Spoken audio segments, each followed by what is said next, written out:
Selamat sore guys, kembali lagi bersama Bang Al di channel Lisa Bang 9. Baik, minggu ini Bang Al akan mencoba mereview closingan market satu minggu ini. Pergerakan market.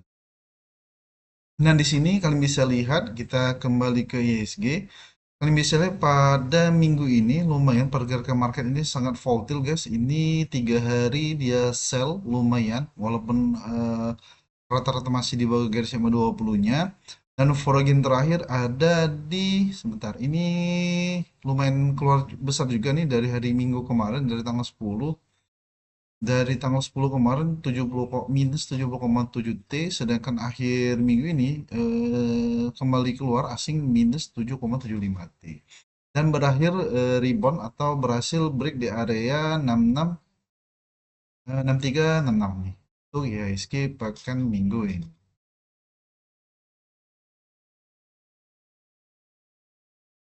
Baik, selama minggu ini kalian bisa lihat untuk perkembangan IHSG, untuk kondisi ini IHSG selama satu minggu ini IHSG ini dari minggu kemarin 6409 turun menjadi 6401 atau sekitar minus 0,12% untuk IHSG. Sedangkan dari foreign flow-nya ini netnya sellingnya lumayan besar nih, lebih kurang 5,8 triliun. Sedangkan untuk makro Indonesia ini tetap terjaga, rupiah berdasarkan CIDOR ini 17,86%, lumayan. Untuk MSCI juga ada realisasi negatif untuk beberapa saham. Untuk FTSE masih menjadi katalis yang kita tunggu. Terus ini sangat menarik ini guys. Ini untuk pidato presiden atau dalam era PBN kemarin disambut respon positif sama pasar. Secara weekly atau secara mingguan, IHSG ini turun sekitar 0,2% dari 64,9 menjadi 64,01 dari minggu lalu. Untuk IHSG. Baik, untuk secara makro yang global, untuk secara global, untuk makro global, untuk minggu ini relatif masih mendukung aset berisiko, di mana ada dua tekanan yang muncul. Yang pertama di sini ada inflasi dari US atau ekspektasi dari The Fed, di mana inflasi yang relatif Cina membuat ekspektasi kenaikan suku bunga The Fed tidak meningkat. Itu yang pertama. Namun pada Jumat kemarin data retail sales AS yang lebih lemah memunculkan kekhawatiran perlambatan ekonomi, di mana S&P tetap membukukan mingguan plus 0,4, Nasdaq plus 0,1, sedangkan Dow itu minus 0,6%. Secara obligasi atau obligasi selama 10 tahun atau yield 10Y berada di kisaran 6,9% dan naik sekitar 3,8 BVS sepanjang minggu ini.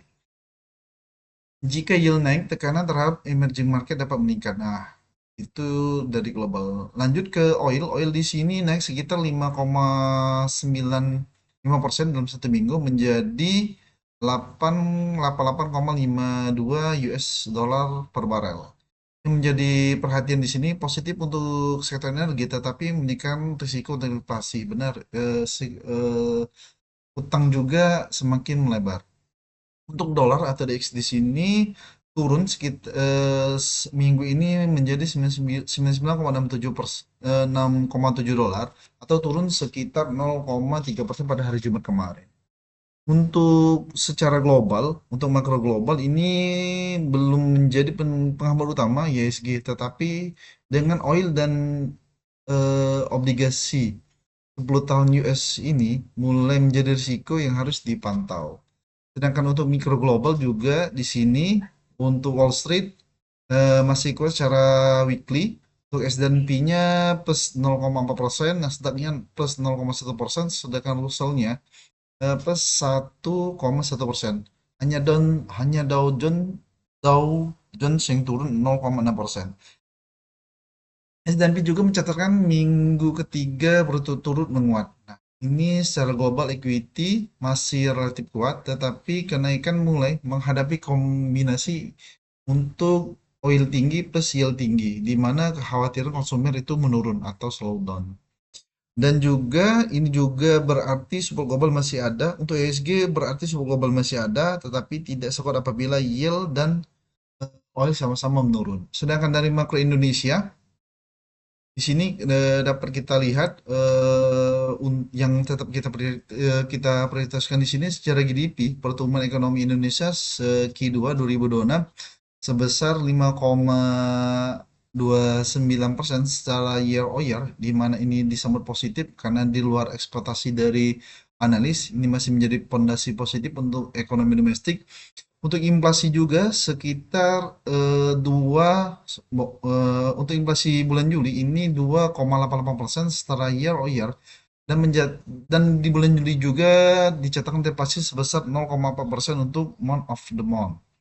Untuk inflasi Juli ini sebesar 2,76% secara year on year, karena dengan inflasi yang membaik, tetapi tekanan harga dasar belum turun secara signifikan. Sedangkan untuk BI rate sebesar 5,75%, dan ini dipertahankan setelah kenaikan sebelumnya untuk memperkuat stabilitas rupiah dan menjaga inflasi. Untuk cadangan devisa masih di makro Indonesia. Untuk cadangan devisa posisi akhir Juli ini sebesar 145,3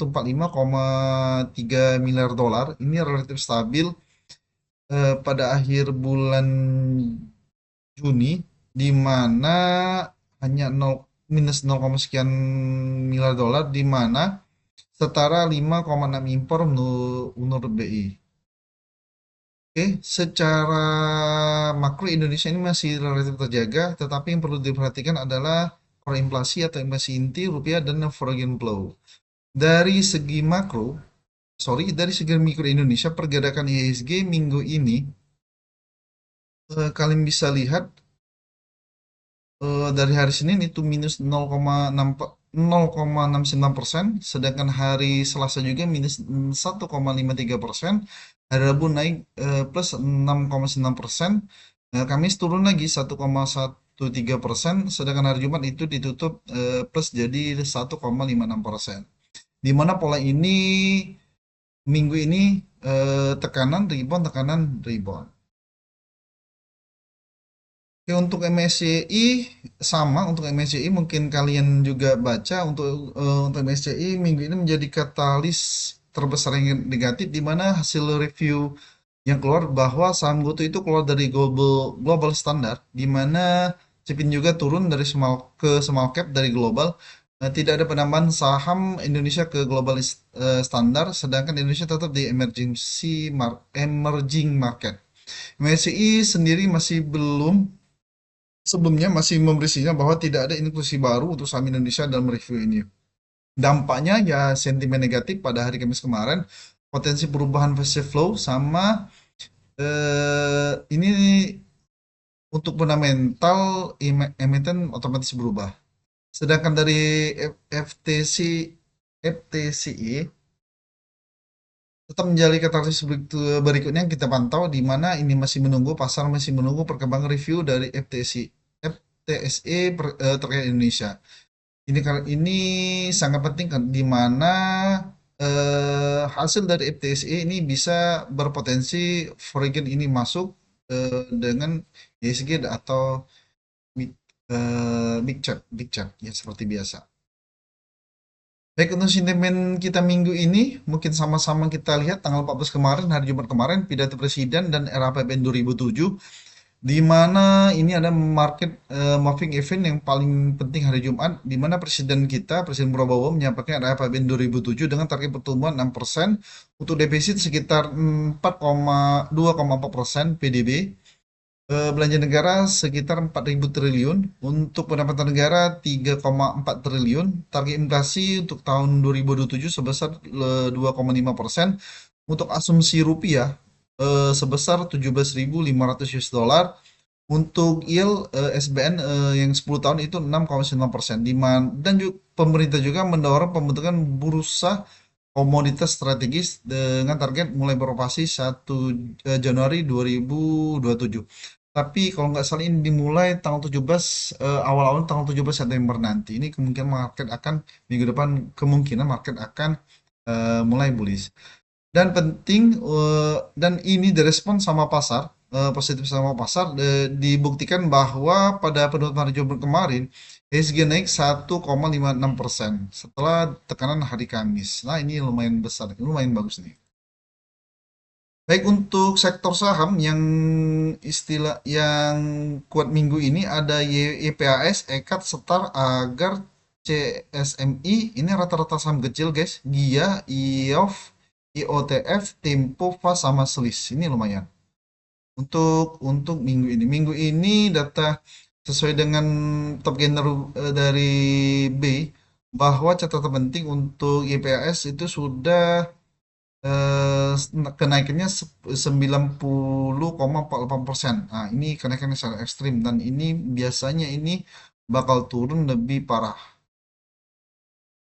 Untuk top loser minggu ini ada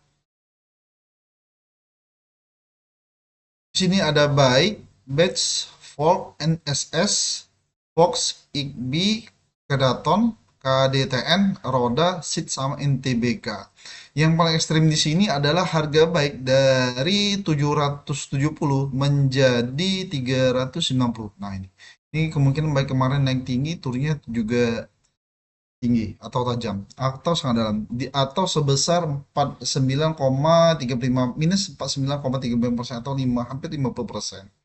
Dan ini sangat berbeda dari koreksi normal IHSG. Baik, untuk kesimpulan minggu ini, satu minggu ini untuk IHSG ini dari minggu kemarin IHSG ini dari range atau berada di 4,9% turun menjadi 6,1%. Secara weekly itu minus 0,12% dengan volatile yang sangat tinggi. Untuk foreign flow-nya juga, net sell-nya juga lumayan besar, ini 1,58 T, merupakan kelemahan utama minggu ini. Untuk makro Indonesia masih tetap terjaga, di mana GDP 5,2%, inflasi 2,88%, sedangkan cadangan devisa 145,5 M, dan BI rate sebesar 5,75 T. Secara global, Wall Street ini masih kuat, tetapi oil dan US yield atau ya yield itu naik. Untuk pe- untuk minggu ini yang menjadi katalis negatif adalah MSCI, di mana beberapa saham itu keluar, kalian bisa lihat. Dan untuk yang paling menarik minggu ini adalah pidato presiden, kata Bang Al tadi di RAKBN, RAPBN untuk 2027, itu membantu rebound hari Jumat kemarin. Untuk top gainer di sini ada YPAS sebesar sudah 90,4%, sedangkan untuk losernya di sini ada Baik atau saham Baik, turun sekitar 49 minus 49,35%. Jadi untuk minggu ini menurut Bang Ali IHSG ini relatif flat secara weekly, di mana dengan volatilitas saham yang sangat tajam guys. Nah, nih. Dan untuk wedge pekan depan menurut Bang Al, kalian bisa lihat di saham sebentar. Di sini ada Indi, sebentar untuk weekly.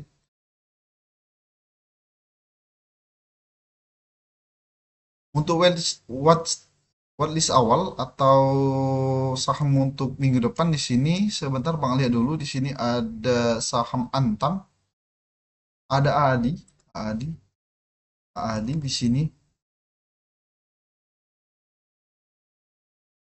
Nah, di sini sangat menarik Adi, rebound kemarin. Kata Bang Al dia bakal turun ke 8775, ternyata enggak, dan dia berhasil atau mencoba break di area harga kemarin. Nah, nih mencoba di 4950, ini lumayan, ini seperti beli Pink tapi nggak terlalu sempurna tapi lumayan, dengan target kemungkinan minggu depan AD ini lanjut ke harga sini nih, ke 10.025 AD. Lanjut setelah AD ada Antam di sini. Antam juga sesuai dengan ekspektasi bakal dia turun kebetulan turun di area buy 2 nya di area 3000 dengan target kata Bang Al kemarin di area 3380 untuk saham Antam. Satu lagi setelah Antam ada Indi. Indi. Indi. Indi, bukan Inda F, Indi. Sama untuk saham Indi, ini juga kemarin berhasil break di area garis trendline yang warna hijau juga. Targetnya saham Indi ini udah kemarin ini udah lanjut ke harga 27.20. Ini lumayan eh, dengan dukungan dari presiden kita Pak Prabowo, kemungkinan minggu depan sampai dengan awal-awal bulan September atau akhir bulan September, eh, target IHSG ini bakal sesuai dengan ekspek kita di area 7 ribuan. Ini lanjut ke 2720. Terakhir yang dibilang sama Pak Prabowo kemarin adalah saham Timah atau PT Tinsi yang naik sekitar 280% ya kalau nggak salah labanya. Nah nih Jarum untuk minggu depan kemungkinan saham ini kembali bakal menguji area TP2-nya di harga 3950. Jika dia berhasil break di area 3950, lanjut ke 4260. Baik, itu ada 4 saham, beberapa saham yang untuk whitelist awal untuk minggu depan, yang dapat teman-teman pantau. Selamat sore, see you next time.